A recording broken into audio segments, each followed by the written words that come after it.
Some viewers may find the following video disturbing. Viewer discretion is advised. Welcome everyone. Today we're going to be talking about Fatal Invitation Part 11. Today we're going to be talking about the tragic life of Shonda Shar.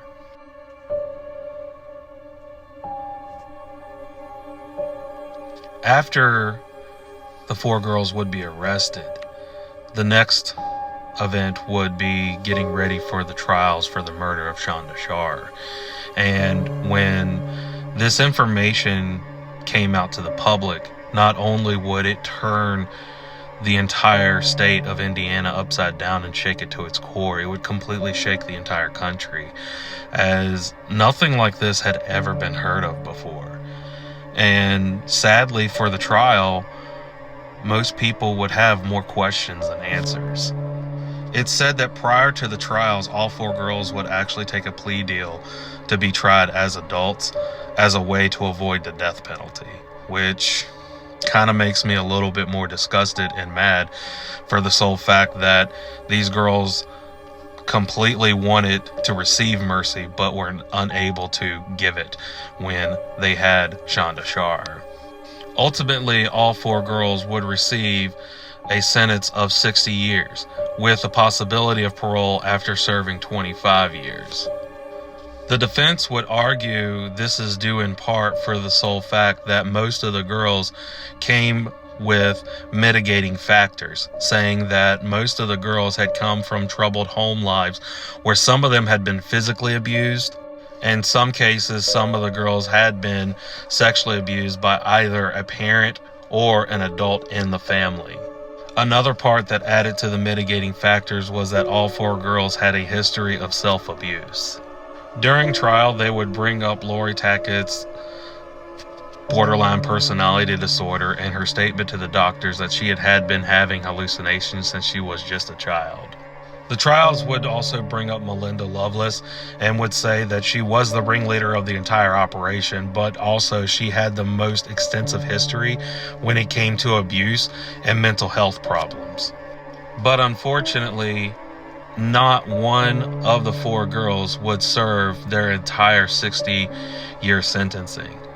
And this is another reason why a lot of people were enraged by this entire situation.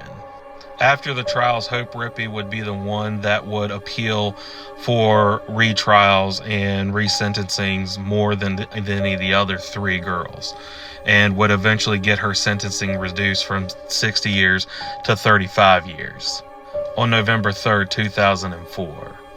And on April 8th, 2006, Hope Rippey would actually be released after only serving 14 years for the murder of Shonda Shar.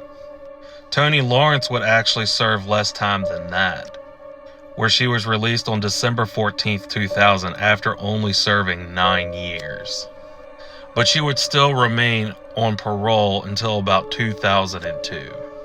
Lori Tackett would actually be offered multiple chances for parole or to be released early, but she would refuse every opportunity and was very adamant to serving her entire sentencing.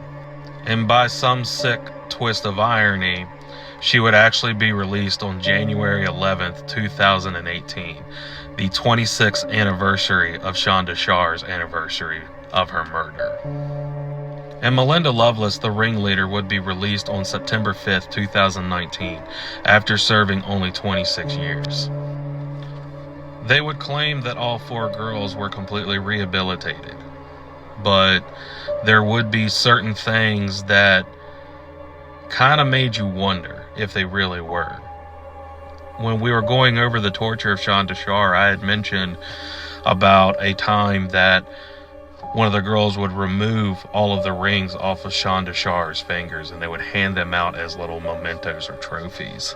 And it should be noted that to this very day, every one of those four girls still wear one of those rings on their fingers. It's kind of sickening in a way, because it's almost as if they keep this little trinket on their hands and just kind of use it as a trophy, much like most serial killers use.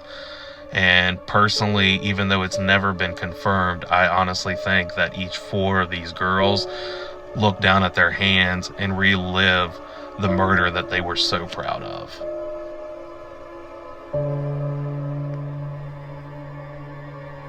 During Melinda Loveless's sentencing, Larry Loveless would come into as a topic during the trial, where they would go in detail and discuss his abuse and sexual abuse of not only his wife, his children, and different various children within the family.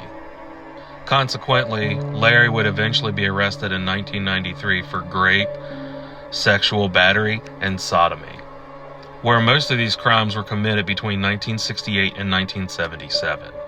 Larry would spend 2 years awaiting trial, where at trial the judge would say that all charges except for one charge of sexual battery would have to be dropped due to statute of limitations. And when it came to the one charge of sexual battery, he would more or less say, view it as time served. And sadly, he wouldn't even hardly spend any time for the atrocities he had committed. Mind you, most of these atrocities we went over in the beginning of our video. And the fact that he is even out of prison kind of disgusts me just as much. Unfortunately for the family of Shonda Sharr, Shonda would not be the only victim in this story. The family would unfortunately face more tragedy when the father of Shonda Sharr, Stephen Sharr, would actually die of alcoholism in 2005. In an interview with Shonda's mother, Jacqueline Voigt, in a series episode on Deadly Women, she would make this statement that after the murder of their daughter, Stephen was so distraught by her death that he would do everything in his power to kill himself other than put a gun to his head. She would continue that he would just keep on drinking himself to death. Even though the record said that he did die of alcoholism, according to Jacqueline Voigt, she believes that Stephen died of a broken heart. Jacqueline would also appear on multiple other television shows as well. Jacqueline Voigt and her surviving daughter Paige would actually appear on an episode of Dr. Phil, where not only they would discuss the horrible events of what happened to Shonda Sharr, but they would also bring in other women as well, Amanda Harvin and Hope Rippey, as a way to confront people that were involved in the entire situation. It's during this episode that Jacqueline Voigt would give a revelation that most people did not know, that while Hope Rippey was lighting the match, that Shonda Sharr was crying out for her mother.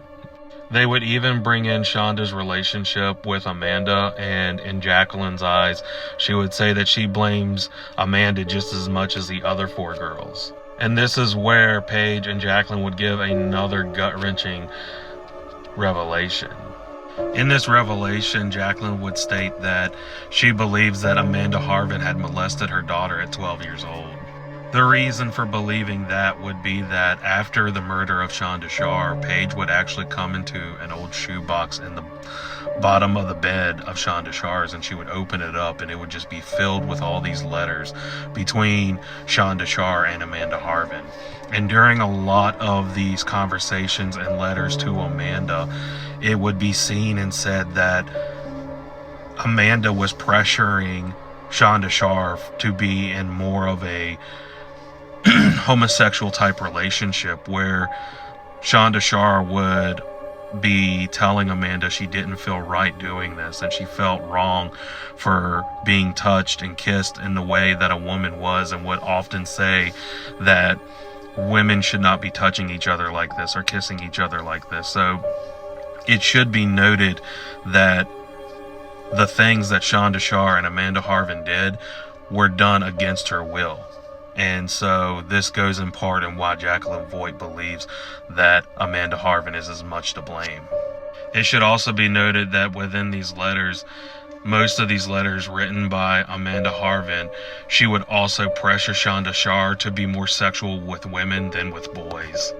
Amanda Harvin would have an opportunity to defend herself, but she would just come on and just act really smug, and would tell Dr. Phil that the family was not the only ones that lost something during the murder of Shonda Sharr. So when Dr. Phil would ask her what she had lost, she would just simply reply, "I was kicked off the basketball team."